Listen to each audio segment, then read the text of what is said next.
Hey everyone, welcome back to Weekly Market Outlook. This is for the 18th of August 2025. So let's jump in very quickly into last week's numbers that we have here. Obviously, we were focused on the inflation number. And inflation, if we take a look at inflation, it is unchanged from 2.7%, still looking at 2.7%. Consensus was expecting 2.8%. So we don't see an increase in inflation, but it is unchanged. It's not actually lower. The core inflation actually went up higher. It went up from 2.9 to 3.1%. So the underlying inflation is actually picking up.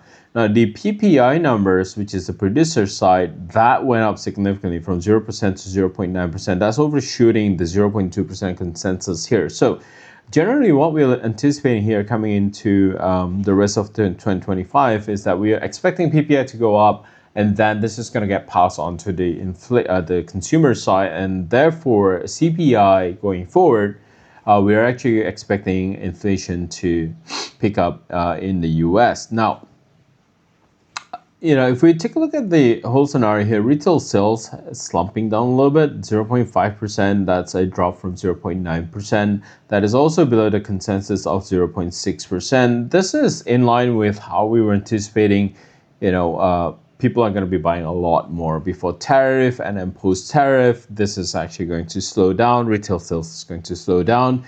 Cost of goods being purchased is going to get expensive as producers just going to pass everything along to consumer in terms of the tariff they are being quoted on. So yeah, I think this is pretty much normal. This is something that we are kind of have projected ever since the Trump's announcement on the reciprocal tariff. Therefore, we are anticipating more CPI to continue to go up, and then retail sales continue to shrink going forward into the future. Now, this week, we don't actually have a lot of data. Inflation numbers coming out from Canada, UK, as well as Japan is actually not going to have that much of an impact. In fact, the FOMC meeting minutes going to be released this coming Thursday is also not going to create a lot of impact. And remember that the FOMC meeting minutes was for the meeting before we actually have the latest labor and inflation numbers. So we're probably not going to be expecting this to create a lot of noise in the market. But this weekend, Jackson Hole Symposium is going to start, and on Friday in the US, that's going to be Saturday in Australia, Fed Chair Powell's speech is going to refer and take note of the latest labor number as well as the inflation number, and that's basically when the market is going to start moving. So I do expect the market to kind of just be flat a little bit this week in terms of the technicals. If you take a look at the Aussie USD, we're still within that range there, 64, 66, median at 65. Nothing has changed here on the Aussie here.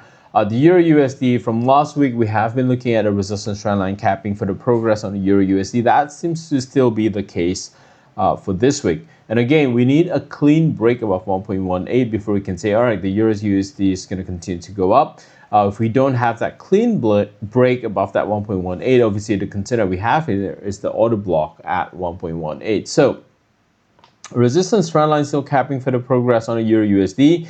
And failures this week on that resistance trend line, this would actually put the Euro USD inside the Ichimoku cloud, which is relatively thick, from 1.1450 to 1.1650. That's a 200 pip support there for the Euro USD. Now, sterling is inside the Ichimoku cloud. It's unable to break the previous high. It's basically still within that order block area here on the sterling here. That means 1.36 is going to act as our main resistance. Any failures this week overcoming 1.36 could send the sterling back down. We have immediate support at 1.35, but any push lower than 1.35, then we might actually see a much bigger drop towards 1.34 on the sterling. Again, trend is non-existent at this point in time on the sterling. Lastly, we have the dollar Japanese yen, and for the dollar Japanese yen, we have a very strong support trend line that is in line with the Ichimoku cloud. That support trend line right now points to about 146 to 147.50 as our weekly support.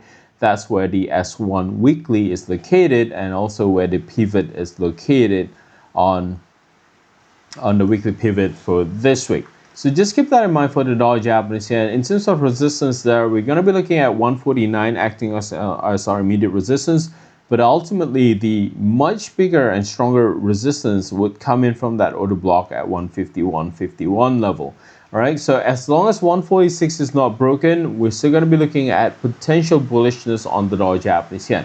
One note here, if it does break below 146, it will also break below the Ichimoku cloud.